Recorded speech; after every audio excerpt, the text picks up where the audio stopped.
Our world and beyond. Space, in partnership with the European Space Agency. Space, the final frontier. It may be the ultimate dreamscape with no known bounds, but it's also the ultimate hostile environment, where everything is extreme. To ensure we can send machines off successfully into the unknown, we've tried to create test beds on Earth. In Norwich in the Netherlands, the European Space Agency has built its large space simulator, a vital tool for preparing space shots. The large space simulator allows us to simulate as much as possible on Earth what happens in space to a spacecraft. So you can say that right now you're as close to space as you can get without flying. Of course, we cannot simulate microgravity, but we can simulate the thermal environment and the vacuum of space, the different views of the sun. Powerful light sources and a complex mirror array allows the reproduction of the different solar phases and the influence of solar radiation on the spacecraft inside the simulator. This is not sufficient when we have a brand new technology to make sure, or to give the confidence that that technology will actually work as advertised. You really need to be in orbit. And that's where the microsatellite that we use in the Proba series came up. They help us to get the final validation for a technology. The first Proba was built as a small test satellite orbiting the Earth. Relatively cheap, it looks more like a washing machine, covered with solar panels. 10 years ago, Proba 1 took off on top of an Indian rocket and was placed in a polar orbit 600 kilometers high. Its mission was to record existing radiation along its orbital path and test a new generation of batteries. Initially due to last 2 years, Proba 1 is still working. In the case of Proba 1, which gave the name to the series, it was the autonomy on orbit of the satellite itself. And then we send out an AO saying, we want to try this. This is the spacecraft on which we're going to do it. Who out there is interested to use it for a mission, for a scientific mission? So we have what we call a payload of opportunity. On top of the primary mission of testing, Proba 1 was instructed to complete a mission of scientific photography, monitoring the Earth.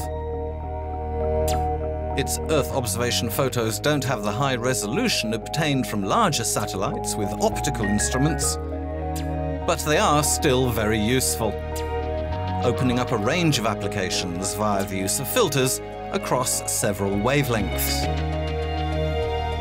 Proba 1 was initiated in 1998, so the technology evolves. So the things which we have demonstrated in 1998 are 13 years old, so it doesn't go as fast as mobile phones, but technology evolves, so the platform evolves as well. So the same principle, same size, same mass, but what composes the platform is of course more and more performant every year. Proba 2 was launched in 2009 from Plesetsk on board a Russian rocket launcher. It piggybacked alongside SMOS, another of ESA's observation satellites. Following the same strategy, coupled with the primary mission of testing a new generation of solar panels, Proba 2 had another scientific job to do. As it always had to face the sun, it was decided to take a closer look at it using two instruments, SWAP and Lyra. Our life-giving star is in fact an infernal machine. Its enormous ball of ultra-brilliant gas fuels itself from continuous nuclear fusion at its heart.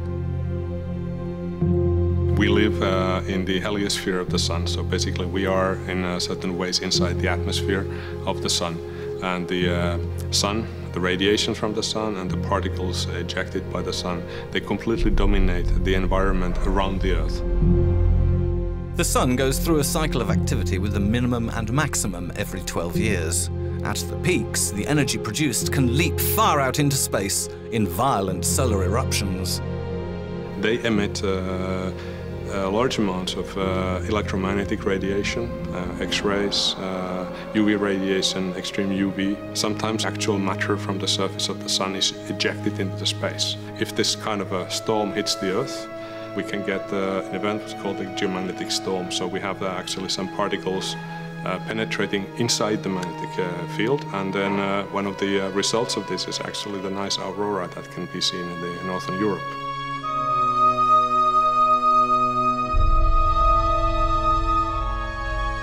The aurora borealis is the visible and beautiful part of these eruptions whose resulting solar winds sweep the Earth. Unfortunately, there's a catch. The biggest solar tempests leave their mark in history, like the one in 1859 called the Carrington event, during which you could read a newspaper in the middle of the night in southern Europe, far from the North Pole. If such an event happens today, satellites will be the first victims of a massive dose of solar radiation.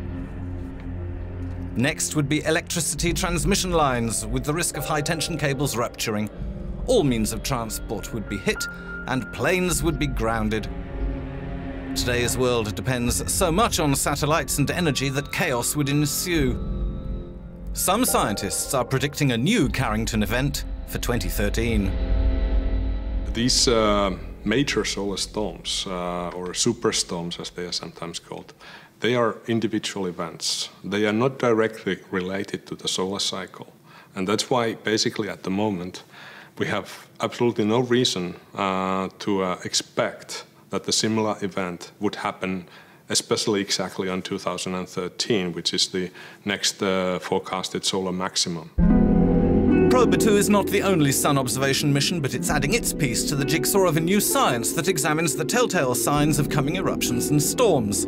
It's a sort of space weather forecaster, and it's already able to give a roughly 48-hour warning of an imminent magnetic storm. This allows us to take precautionary measures. In the long run, the Proba 2 can actually contribute to our overall observation capability of the sun, which helps us actually to detect these events, to predict the events, and also to forecast the events so that we can be ready if something significant is happening in the sun.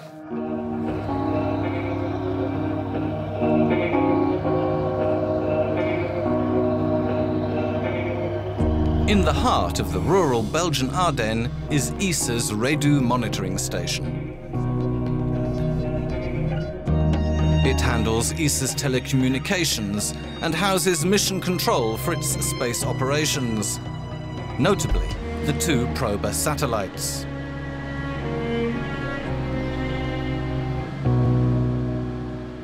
Proba 1 is an Earth observation satellite, which is in charge of taking a picture of the Earth, and it's easy to take a picture. You just have to tell the satellite the coordinates of the target, and the satellite will maneuver by itself everything which is needed to take the picture. Proba 2 is looking in permanence to the sun, and with 2 main payloads looking at the sun, and the stability and all of the control of the satellite is totally autonomously done on board. Mission Control sends out the commands for each maneuver a satellite needs to make. Depending on the task each scientific team is asking of it. It is here that the millions and millions of bytes of data are collected from the onboard instruments. The data is then sent to the client, in this case the Belgian Royal Observatory, which designed and operates SWAP and Lyra, Proba 2's solar observation instruments.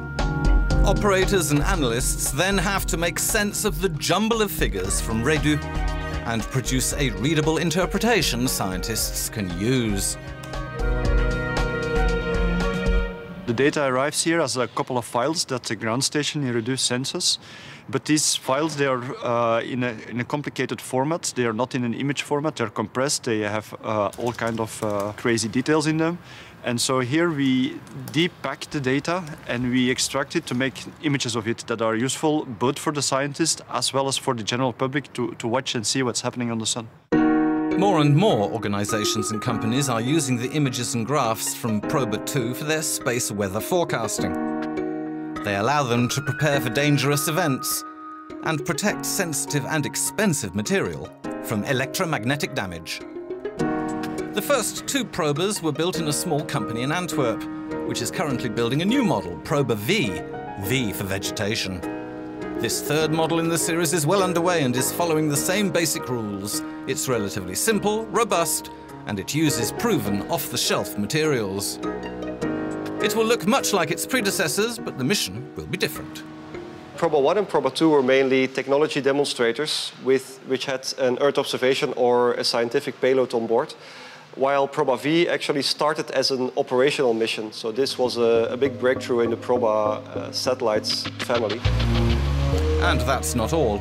At ESA's Centre for Space Technology Research, R&D work has already begun on Proba 3. It's a mission that will involve several similar satellites.